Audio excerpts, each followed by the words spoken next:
Okay. Mukama yebazibwe abooluganda mbalamusizaako mu linnya lya Mukama waffe Yesu Kristo omwana Katonda omulamu yafa n'azuukira. N'olunaku olwaleero nsooka okweyanjula nze Esther ndi ku Zion Camp eri wano e Buwaya ziba erinnya ly'ezziba lintawaanya kilomita 23 okuva mu tawuni okutuukawo 26 okuva mu tawuni okutuuka wano. Gwenno omuntu yenna ali eyo ng'onoonya Mukama naye nga w'oyagalira okumusinkana wabadde wakyakubuzaabuza wabadde wakyakubuze nga tomanyi watuufu wa olina kujja Katonda, jjamu ku Zion Camp weeyawule. Bw'oneeyawula ogenda kulaba Mukama oba ogenda kumuwulira. Bw'onookawo ogenda okufunira emirembe nga tewaliwo bikuleekaanira, bw'onookawo ogenda okufunira emirembe nga tewaliwo bikusumbuwa. Balina ebisulo biyonjo bya mulembe birungi nnyo, togenda kwejjusa ng'otuuseewo ate Katonda agenda kwogera. Wano bategeka emikolo bakuteeka parties, graduation parties, birthday parties, balina ebintu bingi bye bakola nga gwe omuntu ayagala okuvaako mu kifo ekimu ogendako ewalala bakulambuza. Basobola otambulako naawe ne bakutwala mu kifo kyonna kyonna kyewandyagadde okugendamu nga bo okolaganye nabo. Byonna bisoboka wano ku Zion Camp. Era ng'essimu ya mami ngenda gibateerako oba osobola okujja mu inbox yange n'onsaba n'omwamba essimu ya mami gipeeko mami Kathy asobola okuba nga akubuulira ebisingako, naye ng'ekifo kino kirungi twakizudde nga kigaba emirembe mu Kristo Yesu. Awo olunaku olwaleero ndi wano okubeebaza n'okubajjukiza eri mwenna abantu bayimidde nange mu mulimu gw'okubunyisa ekigambo kya Kristo eky'obulokozi. 28 tugenda Busheenyi, temwerabira bannange, neetaaga okuyimirira nange mu mbeera eyo ku lw'omulimu gwa Kristo. Ate n'okwebaza abantu abayimiridde ku lwa Eva.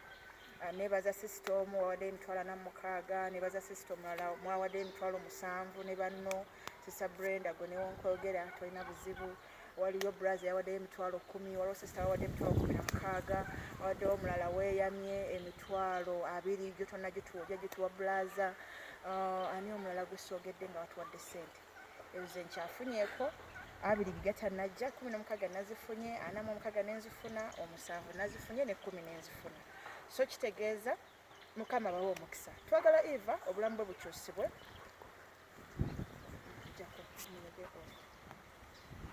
Twagala Eva obulamu bwe bukyusibwe okuyita mu kufuna obujjanjabi, ate era n'okuyita mu byendya ebyokusula ebyokwambala, afune n'akagaali nga bwe mwamulaba emyaka 12 ng'ali awo wansi atudde tavaawo.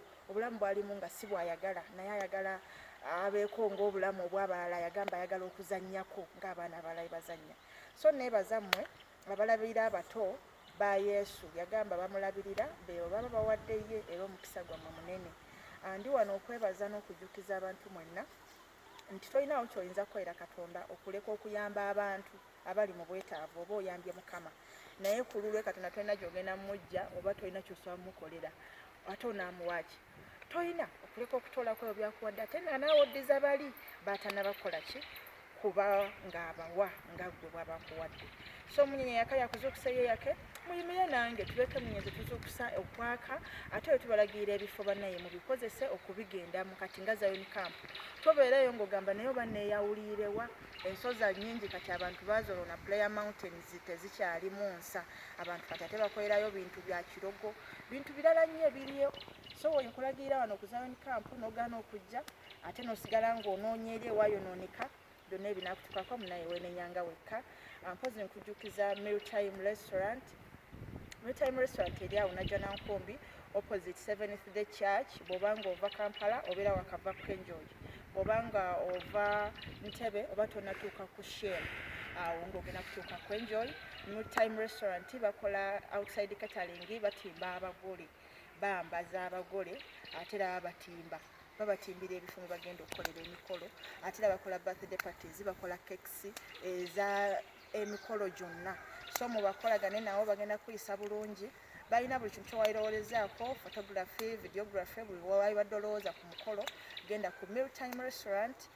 Takeaway and outside catering package eri full. Balina buli kimu kyonna kyewalibadde weetaaga. sijja kubanga nsukkawo olunaku olwaleero mbadde nze kubeebaza kulwa Eva ate n'okulanga Mami Zion ate era n'okulangirako restaurant yaffe ate n'okubajjukiza nti tulina mission nga 28 Bishenyi gye tulaga mwabayimiridde nange mulimu gw'enjiri mbeebaza era temujjanga okwo tusigale nga tuweereza Mukama nga bwe tukyali abalamu ate tusobole okusigala nga naye atugaziyiza ensalo zaffe n'obuwangaazi aye naye okukola ebyaffe nga naffe tukoze ebibye. Mbaagala nnyo sina kyakikolera munyenye yaka yakoze okuseeya yake mbeere bulungi mweraba.